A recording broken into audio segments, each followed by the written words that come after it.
रुपए की गिरावट रोकने के लिए बड़ा इकदाम। हुकूमत का गैर जरूरी और लग्जरी अशिया की दरामद पर पाबंदी का फैसला सामने आया है।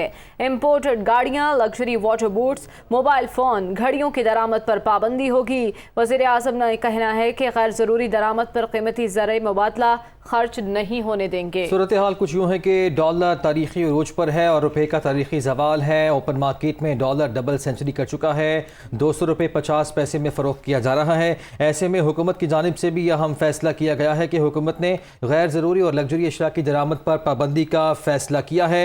इसके साथ साथ आपको ये भी बताते चलें कि दरामदी अशिया पर रेगुलेटरी ड्यूटीज़ में इजाफे का भी इम्कान जाहिर किया जा रहा है। 1800 सीसी से ऊपर की गाड़ियों की ड्यूटी पर 100% इजाफे का इम्कान है। दरामदी टायर्स की रेगुलेटरी ड्यूटी में 50% इजाफा हो सकता है।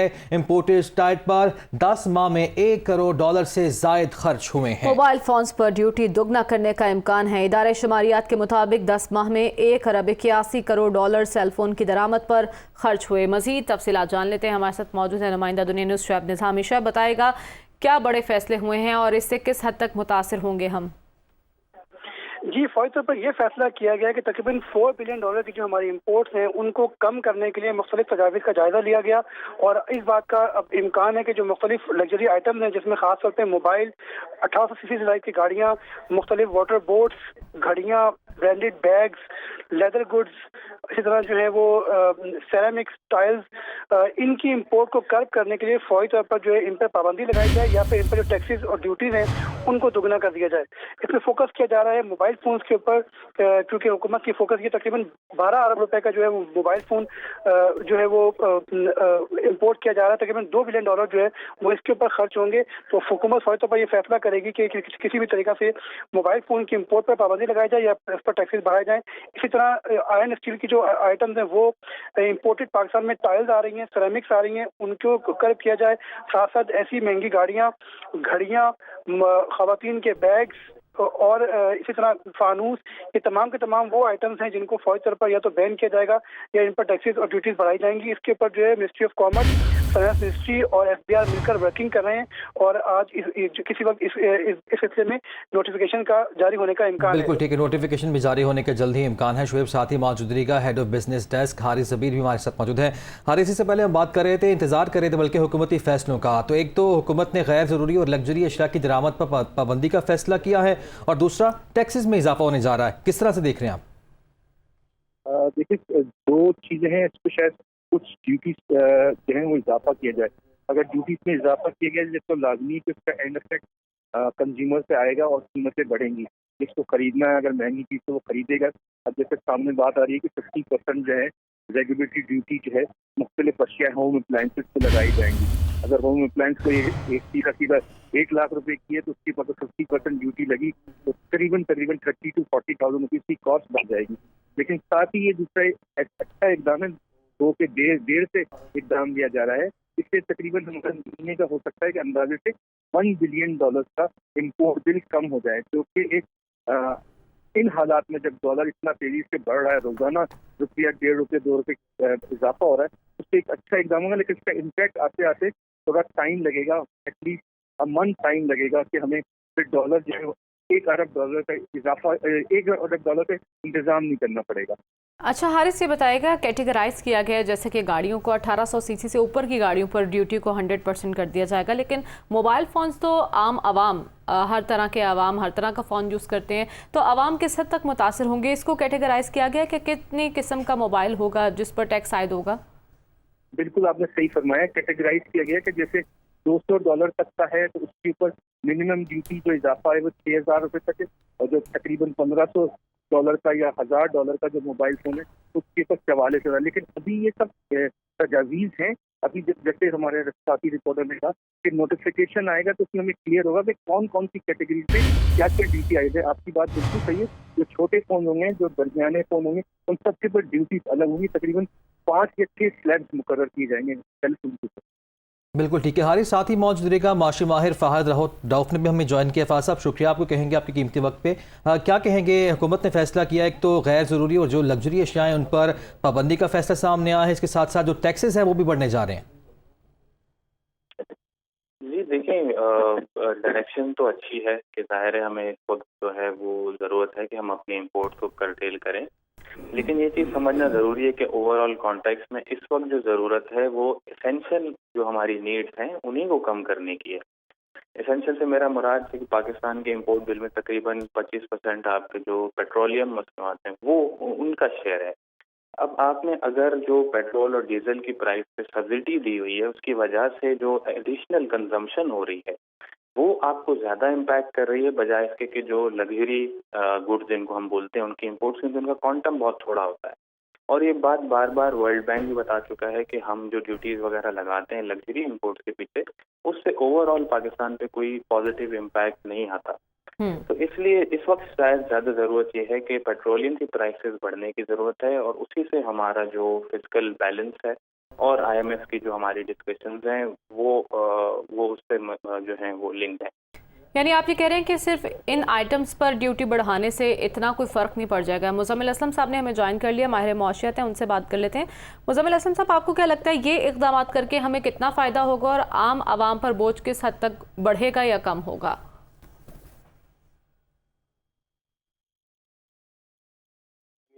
मैं अब सुन नहीं सका था, बात आखिरी की 1 मिनट की सुना था, तो जो इन्होंने बात बोली इससे चंद $100 मिलियन बच सकते हैं। सिर्फ पिछले महीने जब ये हुकूमत आई और इन्होंने जो गैस खरीदी LNG, उसमें $750 मिलियन की जो है गैस खरीदी है। तो अगर इस तरह के फैसले करेंगे तो उसमें ज्यादा पैसा बाहर जाएगा। दूसरी बात यह है कि पाकिस्तान में इस वक्त बैरूनी सरमायाकार ओवरसीज पाकिस्तानी ने पैसा भेजा हुआ है। जब आप इस तरह के सिग्नल देंगे कि आपने दरामदाद में पाबंदी लगा दी है, तो बाहर की दुनिया में लोगों को ये डर हो जाएगा कि इनके पास पैसे नहीं है और कल को वो पैसे जो भेजने होंगे मजीद वो नहीं भेजेंगे या उल्टा अपने पैसे निकलवा सकते हैं।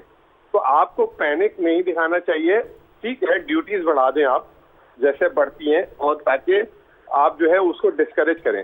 किसी चीज की पाबंदी जो है वो कभी चीज रुकती नहीं है, वो फिर हम देखेंगे कि स्मगल होकर भी आ सकती है, एयरपोर्टों से भी आ सकती है। इसका सिग्नल बहुत बड़ा होगा। और जो सबसे इम्पोर्टेंट चीज है, इतनी आप बचत नहीं कर पाएंगे। अगर आप स्विस चॉकलेट लिखा हुआ आ रहा था, वो तो पूरे साल में $10 मिलियन की भी नहीं आती। इससे कई गुना ज्यादा जो है $3 अरब की चाय आती है, $4 अरब का आपका खुदनी तेल आता है। तो फिर फौरी तौर पर हमें ऐसे कौन से इक़दाम उठाने होंगे कि मईशत को संभाला मिल जाए? देखें, फौरी तौर पे जो हमने पहले बात कही थी कि कॉन्फिडेंस दें। आप सख्त फैसले जैसे सब्सिडीज है उसको अगर कट करना चाह रहे हैं कट कर लें, मुतबादिल पैसे को अरेंज करें, अपनी आमदनी को बढ़ाएं। हम इससे आज से बहुत बुरे हालात थे 2018 के, जब इमरान खान आए थे। उन्होंने आते ही $10 अरब बाहर से अरेंज किए, IMF प्रोग्राम के सख्त फैसले किए, और उसके बाद कोरोना उससे भी कई गुना सख्त था। 100 साल का बड़ा क्राइसिस पाकिस्तान ने तो देखा ही नहीं था, उसको भी मैनेज किया बगैर कोई पाबंदी लगाए। अगर आप ड्यूटीज बढ़ाना चाहते हैं बढ़ा दें इससे, लेकिन आप समझते हैं कि अगर आईफोन खरीदने वाला आईफोन नहीं खरीदेगा ड्यूटी बढ़ाने से, तो हमारी सोच है आज भी लोग उसी तरीके से, क्योंकि अमीर तबके के लिए फर्क नहीं पड़ता, तो दरामदाद आपकी कम नहीं होंगी। लेकिन मुज़म्मिल साहब, अगर पेट्रोल पर सब्सिडी ख़त्म की जाती है, बिजली की कीमतें बढ़ा दी, तो इसका तो बराह रास्त असर आम आवाम पर होगा, उन पर बोझ बढ़ेगा। तो इसके लिए क्या टारगेटेड सब्सिडी दी जाती है, दी जा सकती है? टारगेटेड सब्सिडी तो ऑलरेडी दी जा रही है। हमारी जो PTI की पिछली हुकूमत थी वो दे रही थी, और अभी भी बिजली में ₹5 यूनिट टारगेटेड सब्सिडी दी जा रही है, और उसको मजीद बढ़ाया भी जा सकता है। मसला ये है कि आपने फैसला करना है, आपने किस तरफ जाना है। और अभी भी जो है ये घबरा ज्यादा गए, क्योंकि इन्होंने बातें बहुत ज्यादा बड़ी कर दी थी, और उसके बाद जब ये नाकाम हो गए बाहर से पैसा लाने में, तो उसकी वजह से मार्केट में एक पैनिक आ गया और सियासी अदम इस्तेकाम भी हो गया। अब मैं ये समझता हूँ कि ये हुकूमत का किसी को, कल के सुप्रीम कोर्ट के फैसले का किसी को नहीं पता कि ये कितने अरसे के लिए, तो मजीद इन पे जो है कोई ट्रस्ट नहीं करेगा। तो इस तरह के इकदामात इनकी अगर म्यान से निकलते हैं तो उसका वो इम्पैक्ट नहीं होगा। तो बेहतर यही है कि अगर ये आज इलेक्शन पे चले जाएं और जो मखलूत हुकूमत आए वो ये फैसले लेती है। मुज़म्मिल साहब साथ ही मौजूद रहेगा। फहद राउफ साहब, आपकी जानिब आना चाहूँगा। आपने भी गुफ्तगू मुलाहिजा की, सुनी मुज़म्मिल साहब की। वो ये कह रहे हैं कि आमदनी बढ़ानी चाहिए, लेकिन जिस एक ही साथ तो उन्होंने ये भी बात की कि कॉन्फिडेंस भी नहीं है लोगों का इस हुकूमत पे। तो क्या समझते हैं सियासी बहरान में गवर्नमेंट किस तरह से आमदनी बढ़ाएगी और किस तरह से इस मईशत को कंट्रोल कर पाएगी? फिर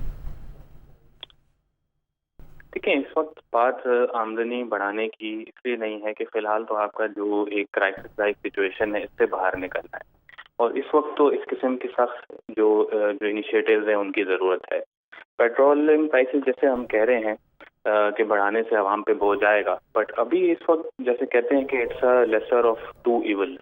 एक तरफ आपकी वो महंगाई है जो कि होगी जब आप पेट्रोलियम प्राइसेस बढ़ाएंगे इस वक्त, बट अगर आप नहीं बढ़ाते और लेट से आपका IMF प्रोग्राम थ्रू नहीं होता और इंटरनेशनल जो बायलैटरल फ्लोज हैं वो नहीं आते और पाकिस्तान खुदा न खास्ता डिफॉल्ट लाइक सिचुएशन में चला जाता है, तो उस वक्त जो महंगाई होगी और जो चीज़ों में शॉर्टेज हमें दिखेगी, चाहे वो फूड हो, बिजली हो, तो उस वक्त जो आवाम पे बोझ पड़ेगा और जो मुश्किलात होंगी वो इससे कई ज़्यादा होंगी। तो इसलिए अभी ज़रूरत है कि क्लियरली आवाम को भी ये मैसेज दिया जाए कि हालात सख्त हैं और सख्त इनिशिएटिव्स की इस वक्त ज़रूरत है और ये टेम्पररी जो पेनफुल प्रेशर्स हैं वो आने हैं और उनकी ज़रूरत है कि आप जो है मुश्किल फैसले इस वक्त करें। अच्छा फाज साहब, मुजम्मिल साहब तो कह रहे हैं कि फौरी इलेक्शन में चले जाना चाहिए। फौरी इलेक्शन में जाके हमारी मईशत को कैसे संभाला मिल सकता है? सियासी अदम इस्तेहकाम आपकी नज़र में मईशत पर किस तरह से असरअंदाज होगा?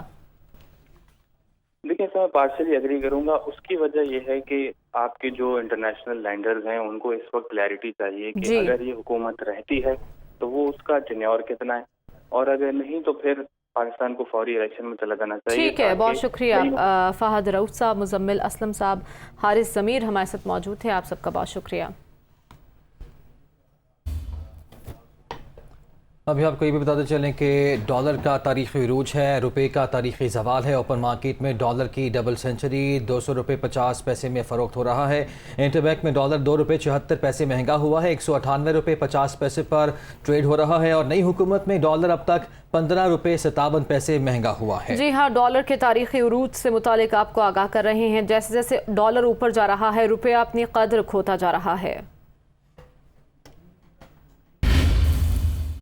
IMF से आज से दोहा में मुज़ाकरात का आगाज़ होने जा रहा है। सब्सिडी का खात्मा और टैक्सों में इजाफे जैसी कड़ी शराइत लगाए जाने का इम्कान है। IMF की बुनियादी तशवीश टैक्स में इजाफा होगा। ज़राए ऐसा बता रहे हैं। पेट्रोलियम मसनूआत पर सब्सिडी का खात्मा IMF की दूसरी शर्त होगी। अब चंद रोज़ में सूरत हाल वाज़ेह हो जाएगी और 25 तारीख तक ये मुज़ाकरात होंगे और 25 से पहले भी नतीजा सामने आ सकता है। अलबत्ता IMF से आज से दोहा में मुज़ाकरात का आगाज़ हो रहा है। राह रास्त आपको इस्लामाबाद ले चलते हैं। पीपल्स पार्टी के रहनुमा शाज़िया हमारी मीडिया से गुफ्तगू कर रही हैं। टोले को भेजा कि वहाँ का माहौल भी ख़राब किया जाए। तो इमरान खान इस वक्त जो है वो हद दर्जे की गिरी हुई हरकतों पर तुला हुआ है और वो रोज़ की बुनियाद पर गिरी हुई हरकत करता जा रहा है, जिसकी हम सख्त मजम्मत करते हैं। इस वक्त जो हुकूमत है यकीनन उस हुकूमत के सामने बहुत ज़्यादा मसाइल हैं, लेकिन जो पिछली 4.25 वर्षों की हुकूमत थी उससे भी तो सवाल खड़े किए जाने चाहिए। चले अगर हम ये सवाल नहीं भी खड़े कर रहे तो आवाम तो फिर भी पूछते हैं ना कि जी कहाँ गई 1 करोड़ नौकरियाँ, कहाँ गए 50 लाख घर, कहाँ गए वो 350 डैम्स जो इमरान खान ने कहा था मैं बनाऊँगा, कहाँ गए वो 150 कॉलेजेस जो इमरान खान ने यूनिवर्सिटीज़ बनानी थी, वो कहाँ हैं 150 यूनिवर्सिटीज़? कोई एक भी यूनिवर्सिटी इमरान अहमद न्याजी ने बनाई है? कोई डैम है जो इमरान अहमद न्याजी ने मुकम्मल करके उसका फीता काटा हो? तो जिस तरह की वो बातें करके आया था हुकूमत में या लाया गया था हुकूमत में, उसके अपने वादे, उसको तो रोज़ तकरीर ये करनी चाहिए कि जी मैंने क्या वादा किया था और उसके सामने उसे बताना चाहिए कि मैंने वो वादे कितने पूरे किए। लेकिन एक जुमला वो अपने मंशूर पर या अपने जो उसने प्रोग्राम दिया था कि मैं लोगों के लिए करूँगा, एक जुमला इमरान खान अपनी कारकर्दगी पर नहीं बोलता। एक जुमला, जितने वो जलसे करता है उसमें वो नफ़रत फैलाता है, उसमें लोगों को उकसाता है, गलत एक झूठ पर मबनी बयानिया खड़ा किया हुआ है, उस झूठ पर मबनी बयानिए को फ़रोग़ देता है और वो झूठ पर मबनी जो इसने लोग इकट्ठे किए हुए हैं उनको ट्रक की बत्ती के पीछे लगाता है। पहले इसने लोगों को ट्रक की बत्ती के पीछे लगाया जब वो इलेक्शन में था, अब वो ट्रक की बत्ती के पीछे लोगों को लगा रहा है। लेकिन हकीकत ये है कि इमरान खान अपनी करप्शन की बात नहीं बताता। वो ये नहीं बताता कि जब उसने लोगों से चंदा मांगा अपने अस्पताल के लिए तो वो चंदा उसने सियासी जमात को चलाने के लिए लगाया।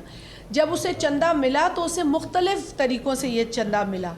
उसे चलें कुछ पाकिस्तानियों ने दिया, लेकिन कई ऐसे लोग थे जो उसमें पाकिस्तानी भी नहीं थे, कई ऐसे अकाउंट्स थे जो ममनुआ आगे बढ़ते हैं। इत्तेहादी जमातों के इजलास की अंदरूनी कहानी सामने आ गई। सुप्रीम कोर्ट के फैसले से इत्तेहादी हुकूमत को कोई खतरा नहीं है। आसिफ अली जरदारी ने कहा कि सब ने मिलकर ये ढोल गले में बांधा है, मिलकर ही बजाएंगे। इजलास में नवाज शरीफ वीडियो लिंक के जरिए शरीक हुए। उन्होंने कहा कि इमरान खान के जलसों से परेशान न हो, इनसे बड़े जलसे करेंगे। शहबाज शरीफ को मुशावरत से बड़े फैसले करने का मुकम्मल फ्री हैंड भी दे दिया गया। इजलास में फौरी इलेक्शन न करवाने से मुतालिक नवाज शरीफ, फजलुर रहमान और आसिफ जरदारी का मौक़िफ़ भी सामने आया।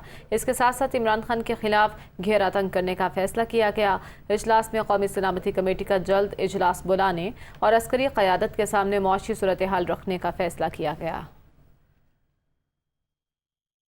पाकिस्तान तहरीक इंसाफ आज जिन्ना स्टेडियम गुजरांवाला में सियासी क़ुव्वत का मुजाहरा करने जा रही है, जिसके लिए तैयारियां जारी हैं। 30 फीट ऊंचा और 90 फीट चौड़ा मरकजी स्टेज भी तैयार हो चुका है।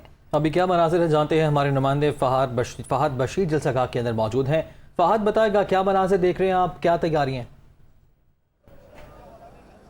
आज देखिए, पाकिस्तान तहरीक इंसाफ आज जिन्ना स्टेडियम गुजरांवाला में सियासी ताकत का मुजाहरा करने जा रही है और इस हवाले से जिन्ना स्टेडियम में जो है वो तैयारियां मुकम्मल कर ली गई हैं। मरकज़ी जो स्टेज है वो भी तैयार कर लिया गया है। 30 फुट ऊंचा और 90 फुट चौड़ा जो है वो स्टेज तैयार किया गया है। जिन्ना स्टेडियम में दाखिले के लिए जो है वो 5 जो है वो दरवाजे मुख्तस किए गए हैं। जो मरकज़ी कायदीन है उनके लिए जो मरकज़ी स्टेज के अकब में सियालकोट रोड की तरफ जो दरवाज़ा है वहाँ से उनका दाखिला रखा गया है, जबकि गेट नंबर 2 ख़वातीन के लिए मुख्तस किया गया है और बाकी जो 3 दरवाजे हैं वो आम पब्लिक के लिए रखे गए हैं। जिन्ना स्टेडियम में जो है वो मरकज़ी कायदीन की जो मकामी क़यादत है उनके मुताबिक 10,000 से ज़ायद जो है वो कुर्सियाँ लगाई जाएंगी। इस वक्त गर्मी है इस वक्त गुजरांवाला में और जो कारकुनान है उनकी भी आमद का सिलसिला जारी है। काफ़ी यहाँ पर जो कारकुनान में जोश देखा जा रहा है। जिन्ना स्टेडियम में लाइट्स भी जो है वो लगा दी गई हैं, जनरेटर्स भी यहाँ पर पहुँचे हुए हैं, DJ सिस्टम भी यहाँ पर चला दिया गया है। इसके अलावा जिन्ना स्टेडियम के अतराफ में जो है बड़ी 6 स्क्रीनें भी नस्ब की गई हैं ताकि अगर जिन्ना स्टेडियम में जो कारकुनान नहीं आ सकते तो वो बाहर ही वो अपने चेयरमैन का खिताब सुन सके। इसके अलावा सिक्योरिटी के भी इंतहाई सख्त इंतजाम किए गए हैं। फहद, आपने अपडेट किया, आपका शुक्रिया।